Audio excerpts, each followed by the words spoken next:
Well, hello and welcome. Thank you again for joining us once again for our live stream, Remote Schooling SOS. Forgot the name of it then. That was bizarre, wasn't it? That's how good my week's been. I've spent the week in the depths of GCSE chemistry. So anything you need to know about the rates of reaction, I am now your man. If you remember, ladies and gentlemen, we're here to answer your questions about all of the challenges that you face with remote schooling. They might be challenges that you face about the education side of remote schooling. There might be challenges you face with the technology side. That's why I'm here. And there might be challenges you face with the parenting side of those, with the issues of remote schooling. Those are the reasons that we're here, and we are here to serve. We live to serve. We're here to answer your questions. You can see the hashtag below me, Remote School SOS. You can tweet your questions to us. You can type them into the chat on the show. You can even send us an email at info@parentzone.org.uk, and we will do our best to get your questions answered either on the show or outside of the show. So now's my opportunity to introduce you to our lovely co-host. Let me introduce you to Vicki. Vicki Shotbolt, CEO and founder of Parent Zone. Vicki, how's your week been? Hi. It's been an interesting week, actually, and an interesting few minutes before I got into this live stream, and a real reminder. I think I've just had the sort of stress that parents have when they know their child's supposed to be logging onto something and they can't find the right password and they can't get them there on time, even in a digital environment. So, yeah, I'm really living the brand this evening, Dave, and experiencing headaches. But what I love about that, Vicki, is actually this is the reality of our world, and we have this, I think, often misplaced perception that other people must do this all perfectly, that it must happen without a glitch. I mean, I was doing my other live stream last night, and we had a gentleman on who we were talking about digital poverty, which I know is a topic that's very dear to your heart. And we were talking about the problems with connectivity, and just if we can't get, and then his super fast, amazing broadband had dropped out, and he completely disappeared from the show. And I just think, I think it's good for us to know that these things happen, and we just have to take that deep breath and then launch into it. So if you remember, Vicki, we're talking about things like the hardware of remote schooling, the software for remote schooling. We're talking about health and well-being, and in particular mental health, and we're talking about remote schooling top tips. So we're set for another show of fun. Are you ready for that? I certainly am, and I think we've got some interesting questions already for this evening, haven't we? So I'm looking forward to it. Yeah, we certainly have. And not only have we got some interesting questions, we've also got a really fabulous panel. Why don't we go and meet them now?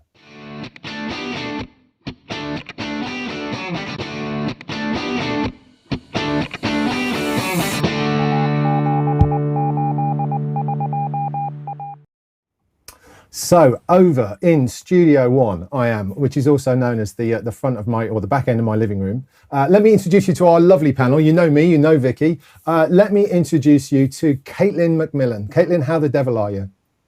I'm all right, thank you, in COVID-adjusted terms, obviously, but doing okay. Yeah. All things are relative, aren't they? I think is the way to answer that.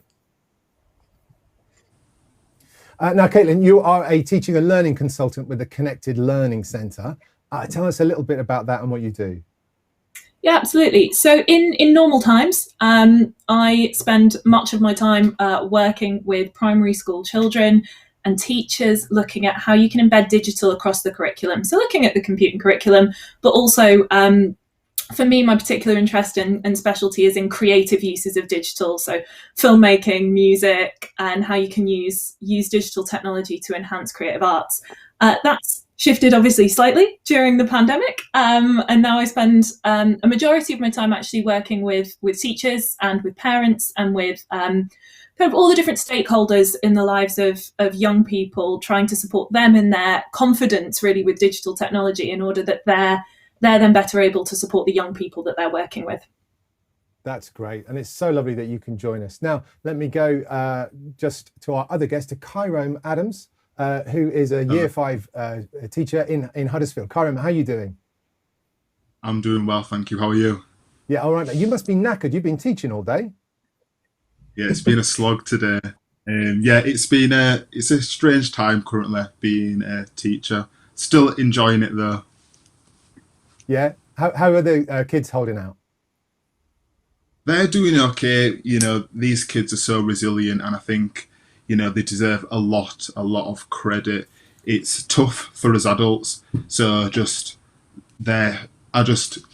give them a bit of a round of applause. Actually, they're doing an amazing job.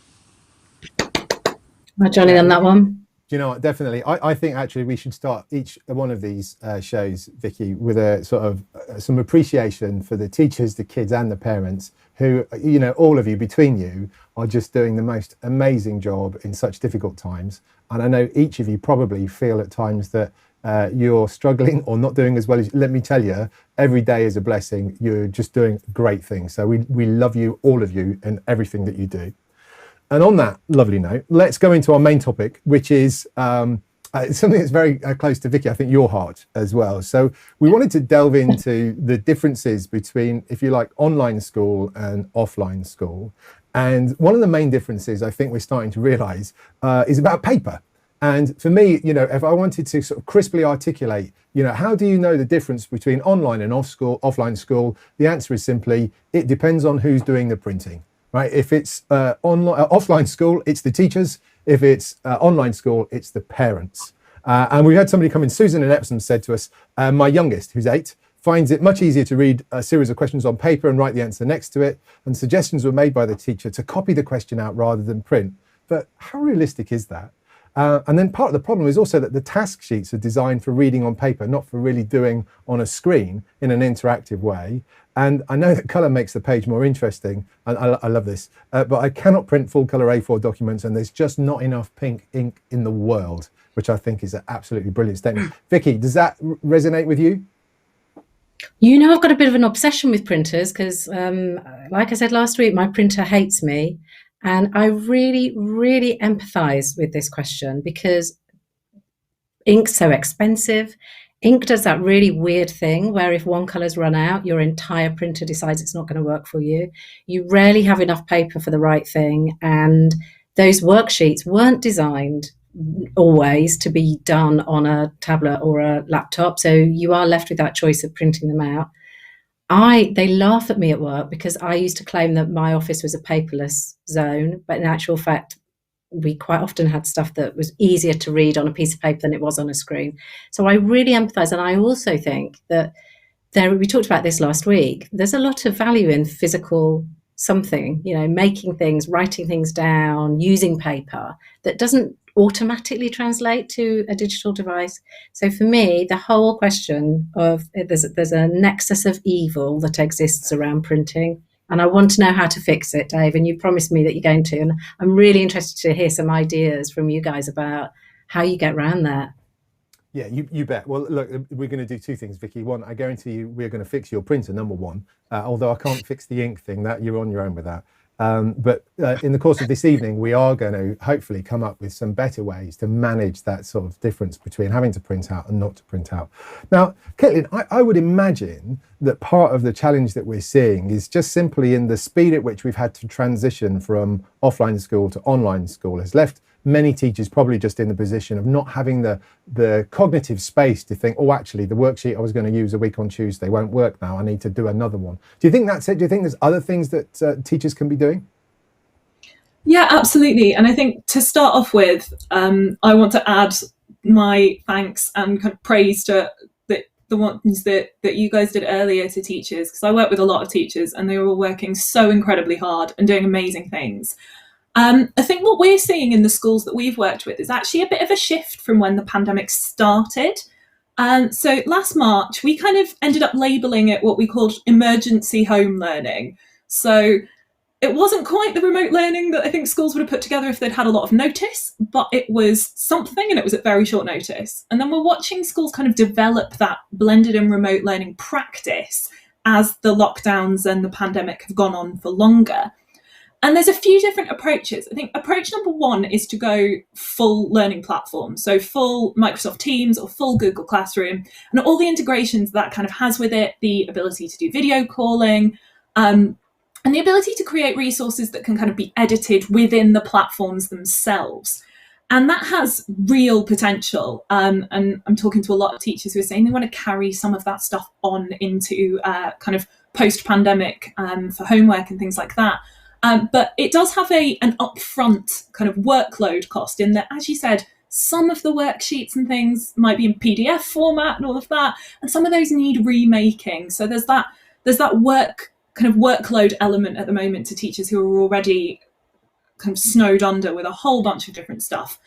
Then the kind of platforms that are maybe like a little bit less fully integrated, but a bit more kind of quick wins. So something like Seesaw I'd put in that bracket, where teachers can set assignments for a class, and kids can post back their work, kind of creating that back and forth, that dialogue, and can post back things with notes, with annotations, with voice. But I think the main thing with all of that is it's not trying to recreate the experience in the classroom. It's creating a different experience and creating a different kind of way of interacting and way of creating that dialogue. So maybe the answer is that piece of homework doesn't actually have to be a written worksheet. It could be a prompt that's a video or a sentence, and the kids record a bit of audio and send it back on one of those platforms, or record a little video. It's about kind of not just substituting, but actually rethinking what technology enables us to do in that space.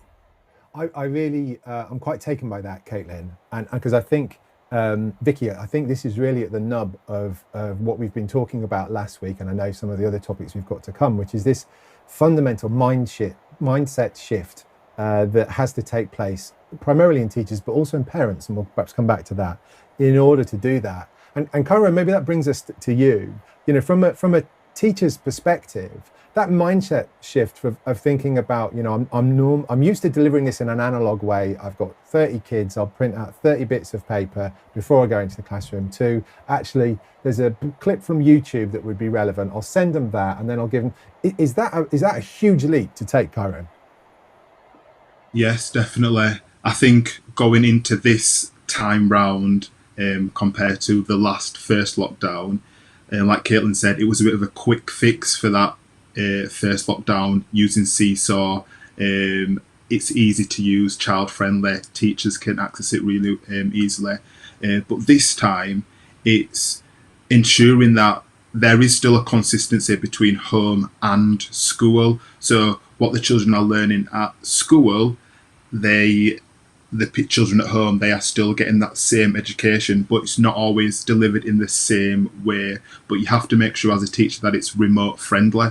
So personally in my school, we use Google Classroom. So adding links to lessons, directing them to different websites that they can use. It's all about being remote friendly. For example, in class today, we have been doing some literacy work, and we have been annotating a waggle, what a good one looks like. So picking out all the features like adjectives, adverbs, relative clauses. But for those children at home, they don't have that luxury of, not all of them anyway, printing a worksheet out. So we have to be smart with how we set that work. So for example, putting that worksheet on a Google Slides and then using a text box to annotate it, and using an arrow, inserting an arrow to the adjective or whatever. On Seesaw, you can do the same, inserting a text box, drawing lines, highlighting things. Again, like Caitlin said, utilising the voice features, explaining, oh, this is an adjective and an adjective describes a noun. You can still hear and see their learning, but obviously it's not presented in the same way as the children in class, but they've both reached, whether you're home or school, reached that same learning objective. I love that. Kyrome, in your experience, are the kids quite sort of resilient when it comes to those kinds of changes? So, we used to do it on a bit of paper. Now we're going to do it on a Google slide. Tomorrow we might be doing it by, annotating on a PDF. Do they tend to sort of take that in their stride? How does that play out with the kids? So again, going back to that first lockdown, it was, emails, messages, phone calls. Mr. Adams, as parents, Mr. Adams, I don't know how to do this, and my child doesn't know how to do it either. But coming back to school since the first lockdown, I think many schools responded to that, thinking, right, let's incorporate using Google Classroom, let's incorporate using Seesaw in our in-class learning. So in case this does happen again when they are not at school, they've got all the tools they need to be able to access any home learning possible. So I said to all the staff at my school, especially in computing lessons, set your work through Google Classroom, because that is a platform we will use in case there's another lockdown. The benefit of that is the children know how to turn in and hand in assignments, because it's not always straightforward, and also it gives the confidence to teachers who are not very confident using technology. They get to practice. It's like a trial run basically. So now everyone has the skills. And then also for homework, we stopped sending paper homework out. From the first lockdown, all our homework is now online, either through Google Classroom or Seesaw. So then parents are also seeing how it works. So now that we've got to this time where we're in another lockdown, staff, children and parents have all got the tools they need.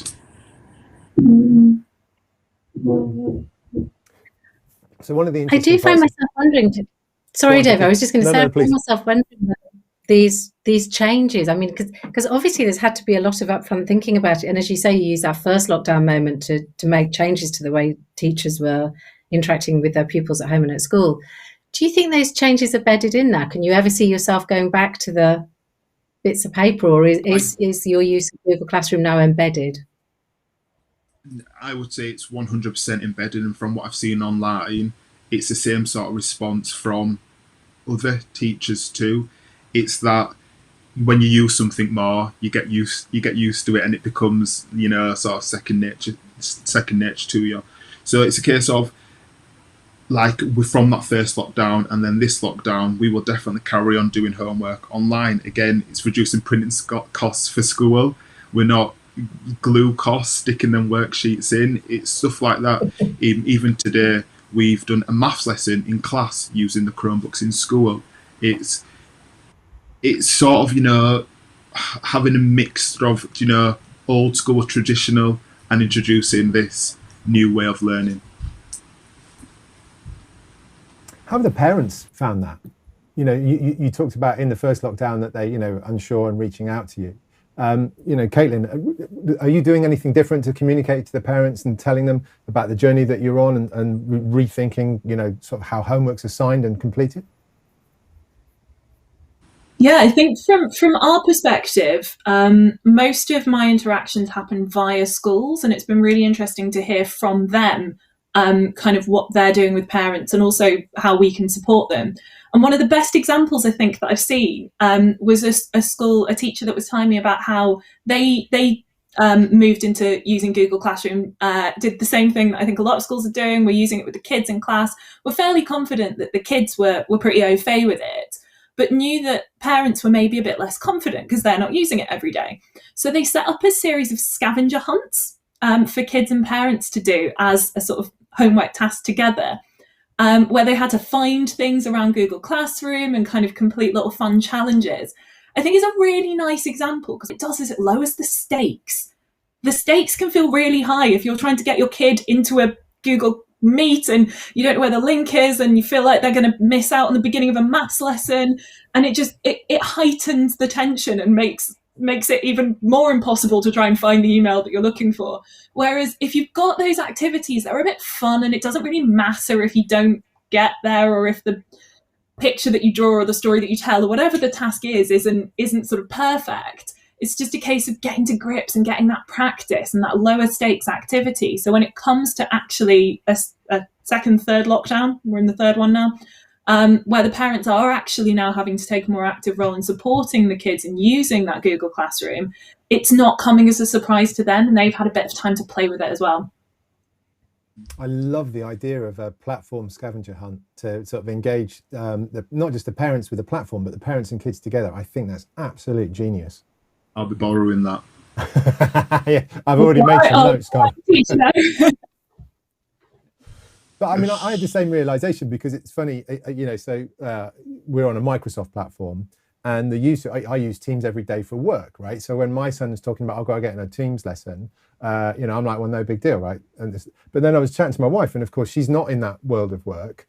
So doesn't use Teams and doesn't use that sort of stuff. And so it was a very different, you know, experience for her. And then her ability to help my son was really hampered because she didn't have that experience. And it's so just important, you know, I guess maybe for me, just to be grounded in the fact that all the stuff that we take for granted, is actually, it's a huge hurdle for a lot of adults. And, Vicki, we talked last week, isn't about the sort of some of the challenge with some parents who don't like to sort of admit that they don't know about these things, and they don't know how to explain, stuff that they don't understand to their kids. And for me, the easiest solution to that, if you can find a way of dealing with it, is to just be honest with your kids and say, look, you show me, let's figure it out together. And the idea of the scavenger hunt is absolutely beautiful.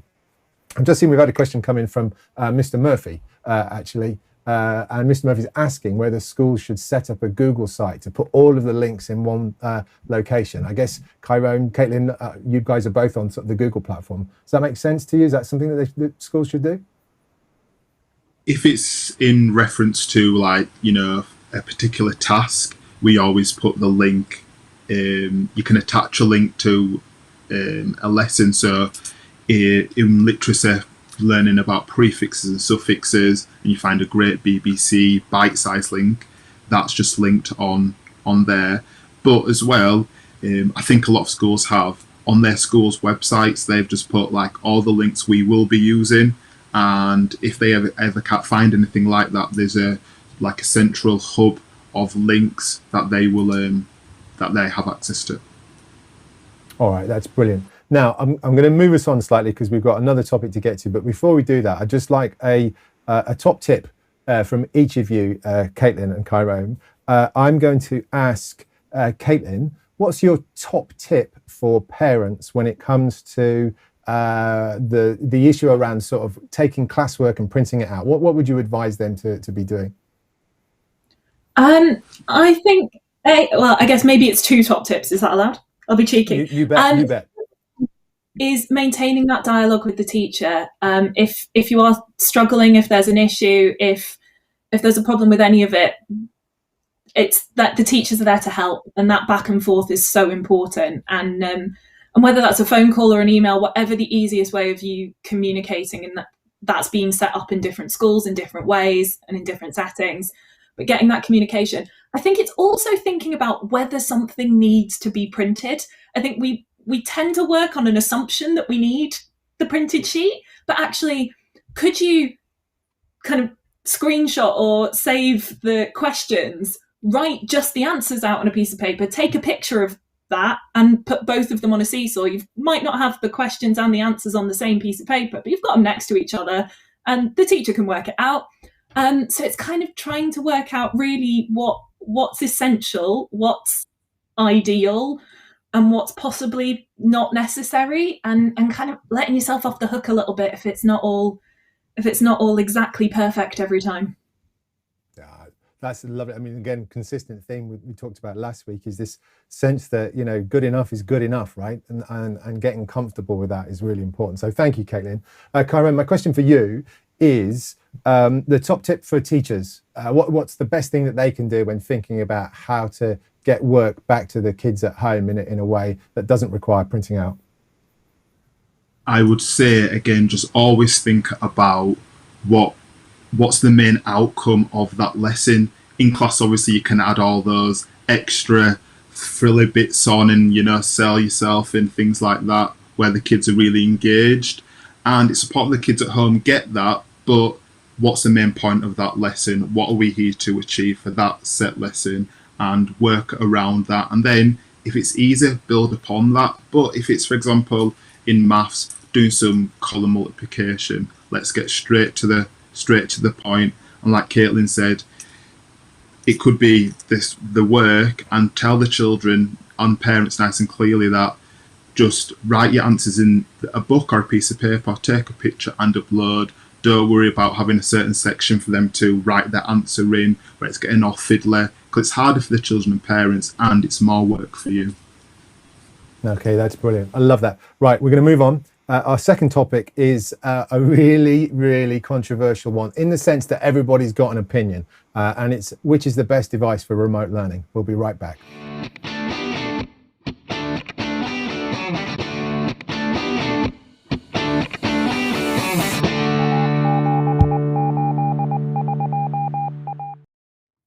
So this is a really tricky one for me to talk about. This is about what is the best device from a technology perspective for remote learning? It's a question that we get asked all of the time, and is actually quite complicated to answer. So I got a few of my nerd friends together. We had a long conversation a couple of weeks ago, and we all used, over 100 years of experience in the IT industry to have a conversation about the best device for remote learning. And whilst me and a few of my mates were bouncing around ideas and talking about laptops and Chromebooks and tablets and phones and all this sort of stuff, I noticed that one of my mates was just sat very quietly in the corner of a Zoom call, right? So as you could ever sit quietly in the corner of a Zoom call, whatever. And he's just waiting for the conversation to die down. And when he'd sort of seen that we'd finished, defending our choice of platform, he just said, "You're all idiots." I'm like, "Well, what do you mean?" He said, "Well, the best device for remote schooling is the device that you already have," right? Which is clearly genius, and is absolutely the right answer. And I think so often we beat ourselves up about what's the right device and what's not the right device. But that notwithstanding, given that sometimes we do have a choice about the device, I wanted to lay out a few things that might help you decide whether you've got the right platform for remote schooling for your kids. And we're going to talk, first of all, about the most important part of that equation, which is money. We have to have a difficult conversation about money. So I'm going to talk about some options that sit in front of you for different devices. Within each of those options, I guarantee you I'm laying out a budget from the low to high.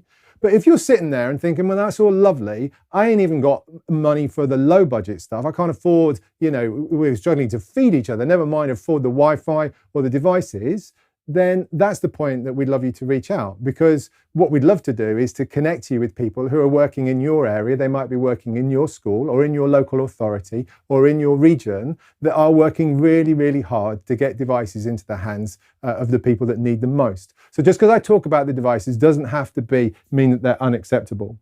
So look, there's the money conversation out of the way. The next thing we have to talk about is there's two main variables you need to think about when thinking about a device for your kids in school.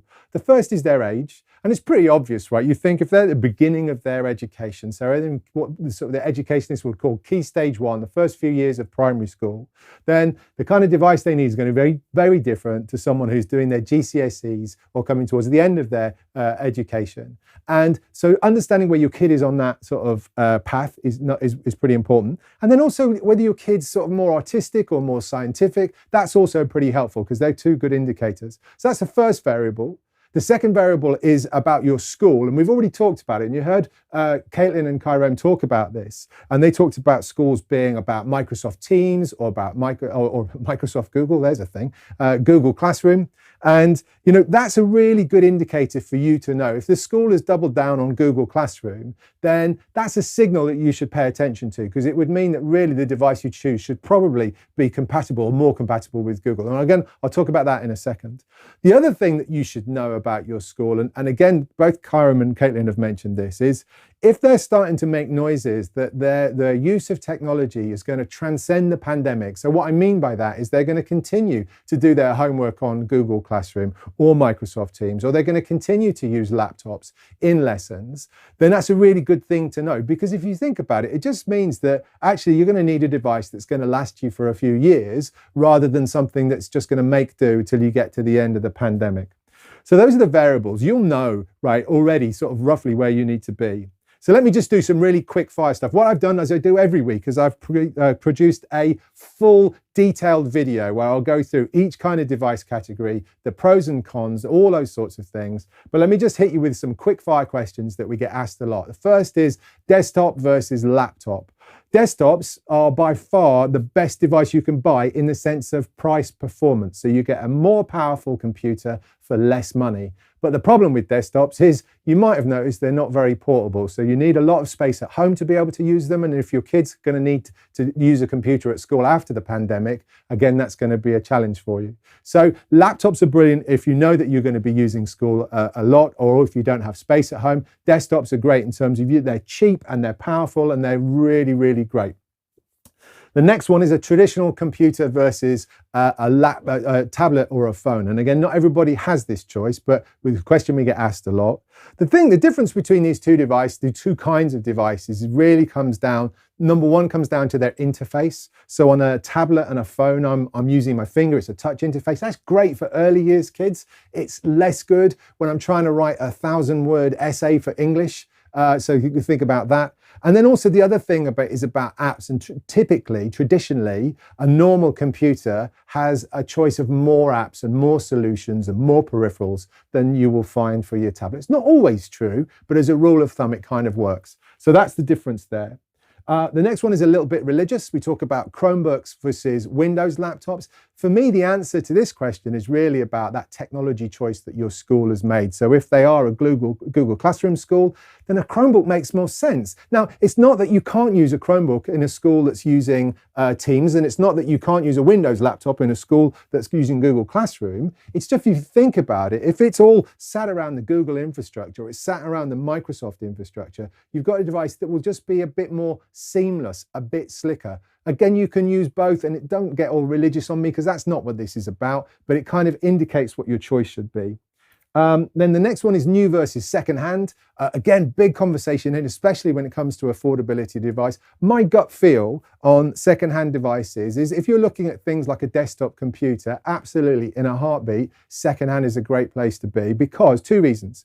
Desktops tend to last a lot longer than portable devices. They're a bit more rugged, a bit more resilient.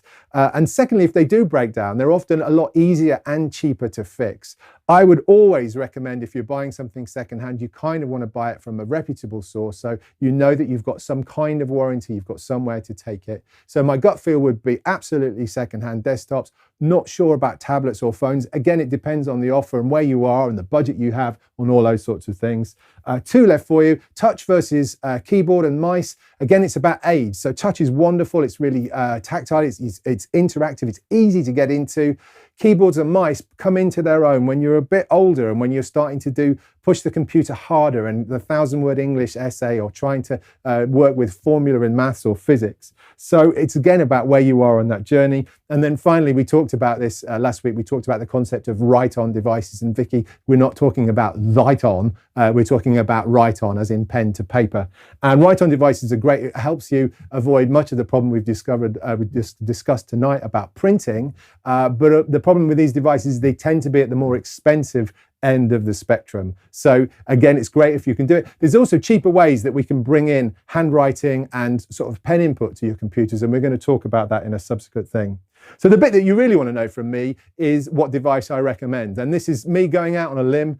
Your mileage may vary and you'll have different experiences, but I would literally keep it this simple. If your kids are in Key Stage 1, so early years primary, absolutely in a heartbeat, I would go straight for a touch device. It will give them the easiest way to get into technology as a platform.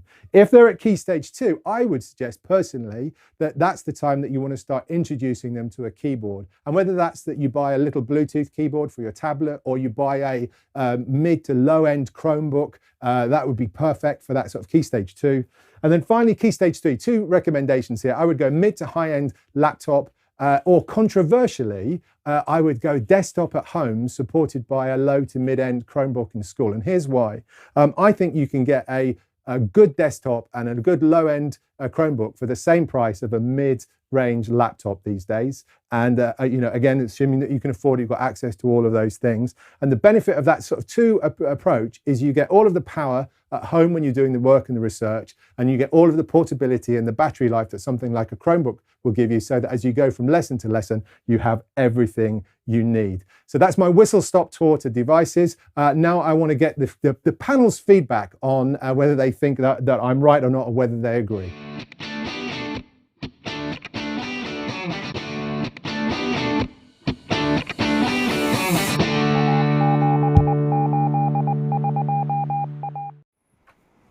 Wow, so I feel like I've just gone very quickly through a lot of stuff there. So I hope we still haven't lost any of the audience or any of the panel even on that. So anybody want to call foul on my logical argument there?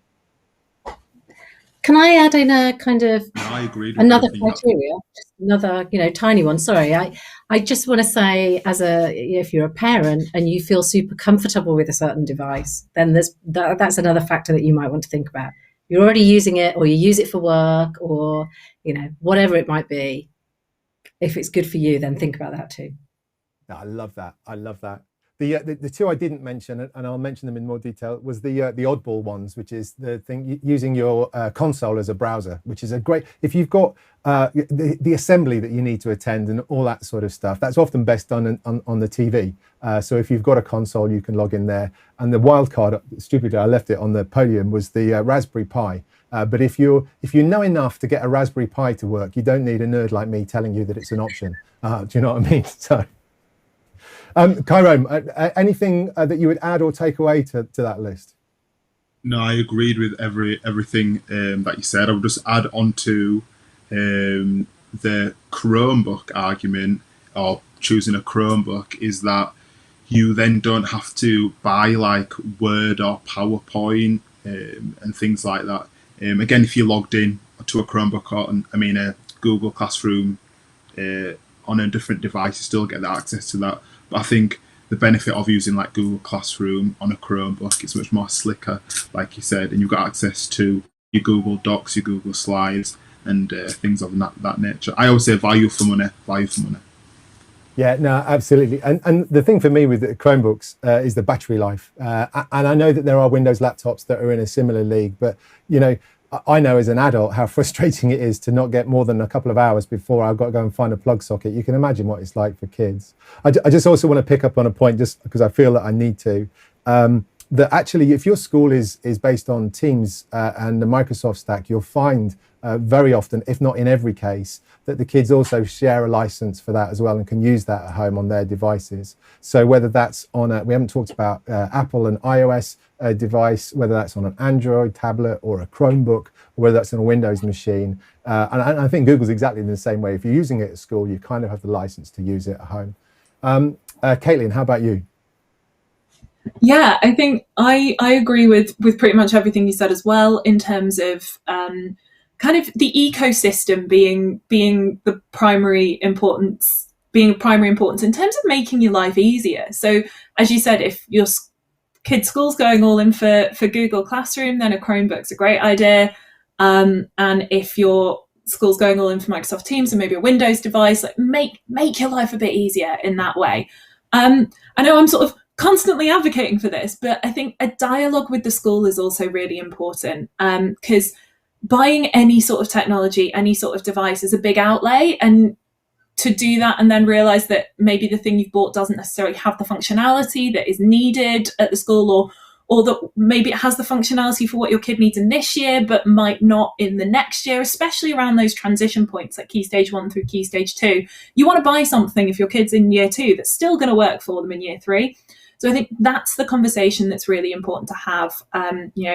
If it's little thing, like if your children are going to need to be on video calls, that you need to make sure there's a functioning webcam, which hasn't always been true in some second-hand devices. So that's a really important thing. The microphone works and is functional, and there's some brilliant places that you can go, and a quick Google search will often kind of give you the rundown of the hardware itself, and making sure it's kind of got those things. But it's always worth, if you're going to put a big outlay, which any bit of technology is, checking in with the school that what you're buying has some longevity in your kids' education as well. No, I love that. And I think one of the common things Vicki, we're going to need to write a list of these, is there are themes that are coming time and time again that are the key to making remote schooling not suck. One of the most important is the point that you've just made, which is about building a really strong two-way relationship with your school. And this is just another example of where that will pay off for you. So I want to move to the Q&A session, just looking at the time, but we've had another question from Mr. Murphy, who's going to bring us back to what we were talking about whether when teachers think about their classroom learning and their worksheets, should they be just looking at the worksheet and thinking, okay, so in an online version, this worksheet looks like this? Or is it a bit more fundamental than that? Is it, well, in an online world, I'm not sure we need this worksheet? Kyrome, maybe start with you. Yeah, I just want to start off by saying as well, not every lesson is always on a worksheet, but when it is required, obviously, what we have been doing is, for example, in reading, the question number 1 in underneath the screenshot of the text, for example, we'll insert a table with questions 1 to 8. We've got 8 questions, and if they can complete that online, or like I say, in your book, or that you've got home on a piece of paper, take a picture and upload it. But not everything is on a worksheet. Yeah, that's such a great point. That's such a great point. I'm looking at time. There's a couple of questions that we've had in from parents, and I want to jump to them. So we're going to move into our quickfire round. I need some quickfire music. I'll work on that for next week. So don't forget, ladies and gentlemen at home, this is the bit where we do our best to answer your question using the wonderful panel of experts that we've assembled each week. If you're here watching live, you can ask the question just straight on the chat. Otherwise, you can email us. Here's that email address again. It's info@parentzone.org.uk. So this week, we've had a question from Sarah in Rugby, who's worried about the pressure of keeping up with other mums. What do you recommend? Vicki, I'm going to pass this one straight to you. I'm glad you did, actually, because I think this is a really, really important one, and parents put themselves under enormous pressure. Sometimes they also have the habit of putting each other under enormous pressure. You know, the parent that can do the quadratic equations that you were talking about last week, or, you know, the parent that's got an organic lunch planned for 12:30 and a full schedule that includes creative crafting and algebra with a little bit of PE thrown in. Parents can fall into the trap of upping the stakes much more than the reality really reflects. And what I always say to parents is, good enough is good enough. Do not beat yourself up. Do what you can do. The most important thing is that your child knows that they've got your love and support, and that you're on their side, and that together you'll get through whatever it is. And if the rest of it's a bit of a muddle, really doesn't matter. Give yourself a break. Yeah, absolutely. Kyrome, anything from your perspective, from a teacher's side on this? Yeah, and it's just shadowing what Caitlin said before, having that open dialogue between parent and teacher. It's that if you're struggling, that's absolutely fine. You know, like I said it earlier before, it's that resilience. Children have got it. Parents have also got that resilience now because of this. It's okay not to be okay. Love that. Okay, so we're going to go to Brighton now, and Carla asks, should we still do PE? Anyone want to take that? Oh, Kyrome, all right, you were straight in, my friend, so you're going to have to back that one up. There's an increased screen time at the moment for everyone, parents, teachers, children. So when we can get the children away from the screen, let's do that. You know, there's so much research, so many benefits linking physical activity with mental health, and mental health is such a prominent issue at the moment.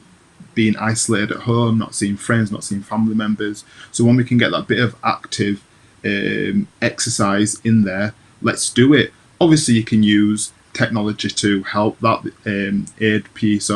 There's a really good app called Home Court that's been going mad on Twitter lately. But even just a walk around your local, village, or, doing some exercise in your house, going up and down the stairs a few times, just keeping active, keeping fit. Because like I said, for hours at a time, we can be sat at our laptops, devices, whatever, doing work and being stagnant for a long periods of time. So we always encourage our children and parents to do a bit of work and do some moving. Love that. Caitlin, how about you?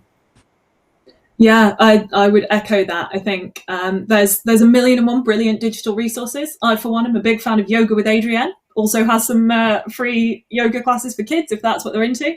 But I kind of see this as a really good opportunity for getting kids really interested in doing PE, maybe not labeling it as PE, because if they're not into football, no one's going to make them go and play football. If what they're interested in is dancing, then they can do that. But actually, there's an opportunity there for them to move and be active in ways that actually are led by them. So I think that can be actually a really big opportunity that we can take from this as well. Yeah, I like that a lot.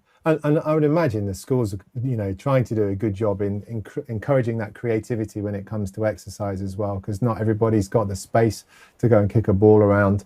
Not everybody has the kid. I mean, I'll tell you now, the thought of getting my lad to kick a ball around is not going to happen, but I can get him out for a 3-mile dog walk every day. And so that's, it's all about sort of bending those sort of ideas and thinking about what becomes possible. It's been absolutely wonderful to have you both with us, and I'm, genuinely honoured to have you both, because I know how busy you are, and unlike me, and I'm not going to talk to Vicki, you've got proper jobs and you've got things happening. So it's just wonderful to get your time. So Kyrome, Caitlin, thank you so much for spending some time with us. Thank you. Thank you very much. Vicki, have you had any thoughts about next week?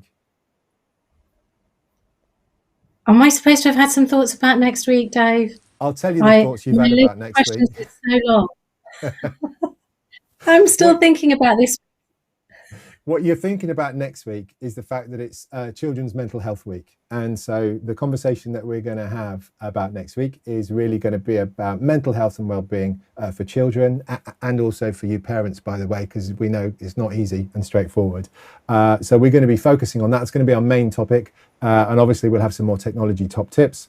You know the drill. We'd love to get you back here next week if we can. Send your questions in. Vicki, any closing words before I sign off?